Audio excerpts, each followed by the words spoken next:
Le Seigneur soit avec vous. Et avec votre esprit. Évangile de Jésus-Christ selon saint Matthieu. Gloire à toi, Seigneur. En ce temps-là, Jésus arriva près de la mer de Galilée. Il gravit la montagne et là, il s'assit. De grandes foules s'approchèrent de lui avec des boiteux, des aveugles, des estropiés, des muets et beaucoup d'autres encore. On les déposa à ses pieds et il les guérit. Alors la foule était dans l'admiration en voyant des muets qui parlaient, des estropiés rétablis, des boiteux qui marchaient, des aveugles qui voyaient, et ils rendirent gloire au Dieu d'Israël. Jésus appela ses disciples et leur dit : « Je suis saisi de compassion pour cette foule, car depuis 3 jours déjà, ils restent auprès de moi et n'ont rien à manger. Je ne veux pas les renvoyer à jeun, ils pourraient défaillir en chemin. » Les disciples lui disent : « Où trouverons-nous dans un désert assez de pain pour rassasier une telle foule ?» Jésus leur demanda : « Combien de pain avez-vous » Ils dirent : « 7, et quelques petits poissons. » Alors il ordonna à la foule de s'asseoir par terre. Il prit les 7 pains et les poissons. Rendant grâce, il les rompit et les donnait aux disciples, et les disciples aux foules. Tous mangèrent et furent rassasiés. On ramassa les morceaux qui restaient, cela faisait 7 corbeilles pleines. Acclamons la parole de Dieu. Louange à toi, Seigneur Jésus.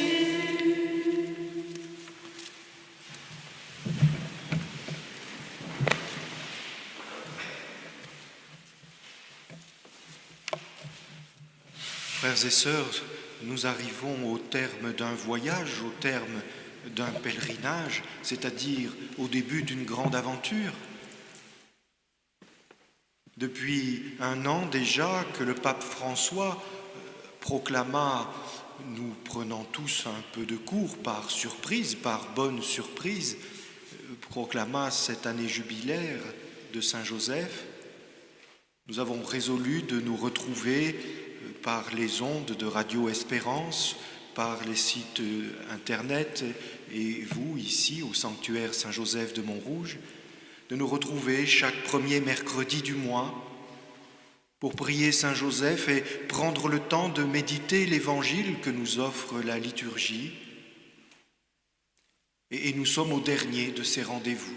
Dans quelques jours à peine, l'année jubilaire sera clôturée et nous serons rendus à nos quotidiens, à nos Nazareth.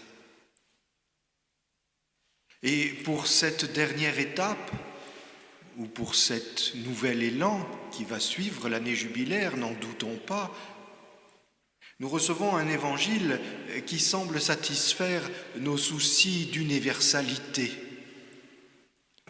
Voilà Jésus au milieu de grandes foules qui se pressent. On vient de toutes parts. Enfin, Jésus semble reconnu. Et ces foules, particulièrement, nous y sommes attentifs parce qu'elles viennent de l'autre côté du lac. C'est hors du territoire. Un lieu habité par des païens, c'est-à-dire ceux qui ne rendent pas un culte au Dieu d'Israël. Et les voici que tous, ils se pressent. Comment ne pas y voir une image de l'Église, une image de notre propre entraînement, de notre propre impatience à nous rapprocher de Jésus. Et Jésus est là, il se laisse approcher, Et tous viennent à lui. Alors, c'est cette énumération qui vient, les boiteux, les aveugles, les estropiés, les muets, et beaucoup d'autres encore, nous est destinée à nous qui connaissons les Écritures, à nous qui avons ouvert l'Évangile et qui, par avant, avons traversé l'Ancien Testament, on reconnaît là l'accomplissement des prophéties. Parce que Jésus les guérit, et voilà les muets qui parlaient, comme si cette énumération ne suffisait pas. Saint Matthieu insiste pour nous montrer l'accomplissement des prophéties, le début des temps messianiques. Les muets parlent, les estropiés sont rétablis, les boiteux marchent, les aveugles voient. Quel bel avant! Quelle belle consécration de cet itinéraire jubilaire. Tous viennent à Jésus et il révèle sa messianité. Et en plus, bien entendu, tout cela s'achève dans un geste de miséricorde, dans une figure eucharistique. Le Seigneur a pitié de ces gens qui sont là et n'ont plus rien à manger, et il leur donne du pain. Un pain qui rassasie et qui est donné dans la gratuité qui engendre l'abondance. On ramassa encore 7 corbeilles comme les 7 diacres qui furent institués pour le service de la charité et de la parole, alors que l'Église ne pouvait plus satisfaire comme autrefois, comme elle avait toujours fait depuis les temps de Jésus, car les foules affluaient à Rome et d'ailleurs.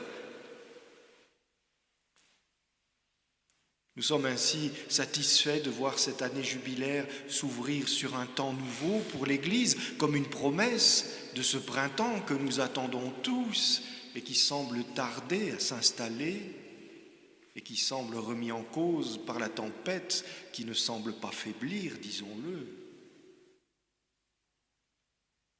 Mais voir ainsi probablement, lire ainsi certainement, nous conduira à de nouvelles déceptions. Non pas que nous ayons mal interprété les prophéties et les symboles que nous avons déchiffrés en quelques instants maintenant, non. Parce qu'on s'imagine que le Seigneur, que l'Écriture va réaliser tous nos rêves de puissance, tous nos fantasmes d'enfance. Il faut prendre le temps avec l'Écriture, comme nous l'avons fait toute cette année et comme il faudra conserver l'habitude de le faire. Prendre le temps et remarquer non seulement ce qui est dit, mais le rythme où c'est dit, et écouter aussi ce qui n'est pas dit. Vous voyez, le Seigneur est là, près de la mer, le lieu des tempêtes, le symbole du royaume de la mort.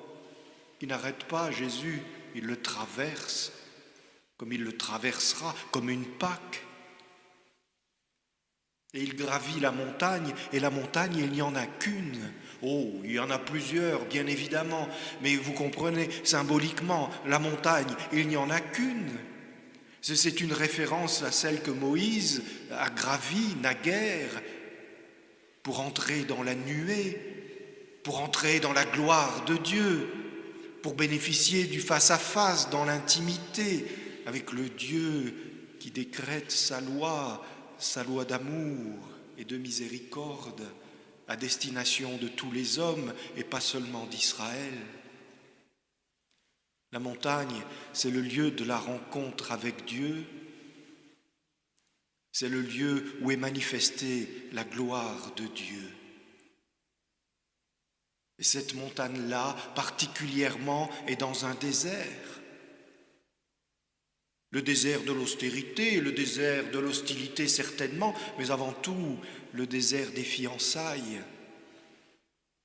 Le désert où nous est donné l'occasion de choisir Dieu pour Père. Le désert où on se retrouve avec soi-même, sa vraie pauvreté, celle qu'on n'ose pas affronter, celle qu'on ne sait plus nommer, et on peut l'offrir à Dieu parce que dans le silence, elle est démasquée. Jésus gravit la montagne et il s'assit. C'est-à-dire qu'il va enseigner, c'est-à-dire qu'il va nous parler. Le Verbe est venu pour ça, pour nous indiquer la direction, pour nous rassembler. Ces brebis écoutent sa voix, ces brebis reconnaissent sa voix. C'est le bon berger qui nous rassemble en nous appelant. Comme on l'attend, cet enseignement, comme on a soif d'ouvrir nos cœurs pour le recevoir, pour qu'il fasse son œuvre en nous. Et voilà que cet enseignement ne nous est pas rapporté. Voilà que de cet enseignement, il n'est rien dit. Mais qu'est-ce que Jésus veut donc enseigner là-haut sur la montagne ? Le lieu de la gloire, au cœur du désert, le lieu des alliances nuptiales. Mais qu'est-ce qu'il veut nous enseigner ? Quel chemin veut-il nous montrer ? Mais dis-nous, Matthieu, toi qui sais, pourquoi est-ce que tu te tais ? De grandes foules s'approchèrent, avec des boiteux, des aveugles, des estropiés, des muets et beaucoup d'autres encore. Et nous, on regarde cette foule et on est heureux de voir tout ce que le Seigneur fait. Et on est heureux pour tous ces malheureux, parce qu'on sait qu'on est parmi eux, on s'y reconnaît. Et on voudrait se bousculer avec eux et s'approcher de Jésus. Et puis quoi ? On les déposa à ses pieds et il les guérit. L'empressement de la miséricorde, l'œil du pasteur qui jauge ses brebis et qui d'un coup d'œil voit ce qui est urgent, voit ce dont elles ont besoin, voit à quel point nous sommes mal en point, et il les guérit. Comme ça, sans parole, sans geste, sans formule impressionnante, sans manifestation de sa toute-puissance, comment on les déposa à ses pieds. C'est tout près de lui. Le bon pasteur qui prend sa brebis et ça la soigne. C'est tout. C'est simple. Le Seigneur n'est pas là pour faire des grandes démonstrations de sa puissance. Alors la foule était dans l'admiration, des muets qui parlaient,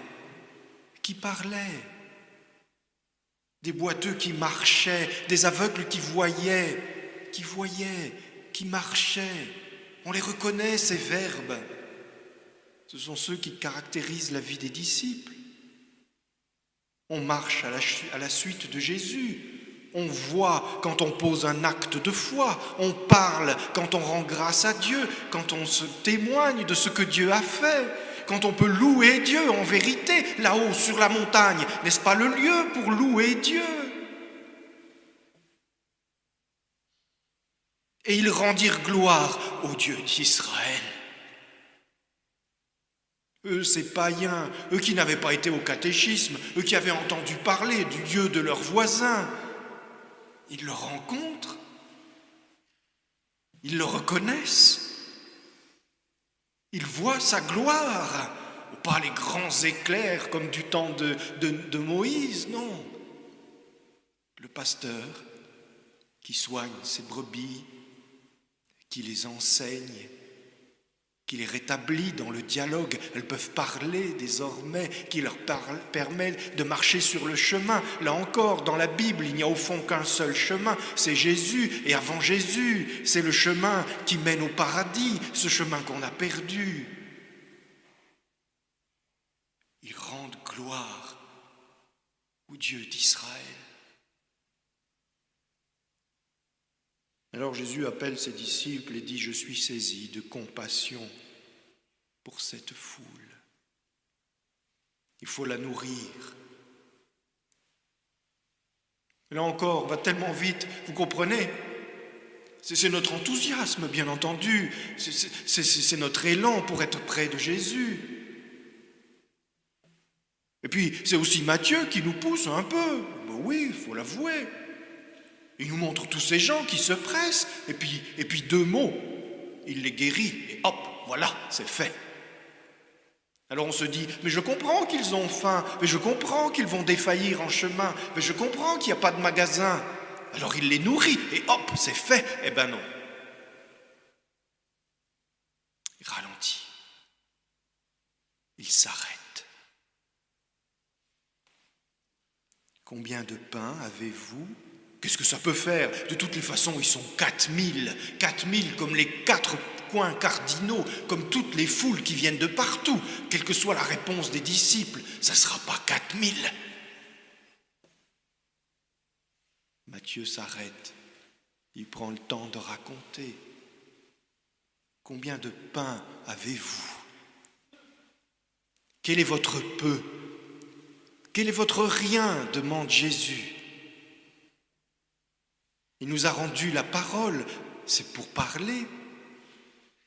Mais j'ai pas grand-chose, Seigneur. J'ai presque rien, j'ai 3 fois rien. Mais tout cela est tien. Dignité de l'homme qui peut tout offrir à Dieu. Dignité de l'homme auprès de qui Dieu mendie et qui peut se donner en réponse à sa prière. 7. Et quelques petits poissons. Alors il ordonna à la foule de s'asseoir par terre. On ne va pas se précipiter sur un gros tas de pain. On ne va pas se bousculer parce qu'on a faim. Le Seigneur ne nous a pas rendu des forces pour nous chahuter, pour nous disputer, pour nous rendre humains, pour nous rendre à notre humanité. Alors on s'assoit. C'est civilisé, c'est fraternel, c'est familial.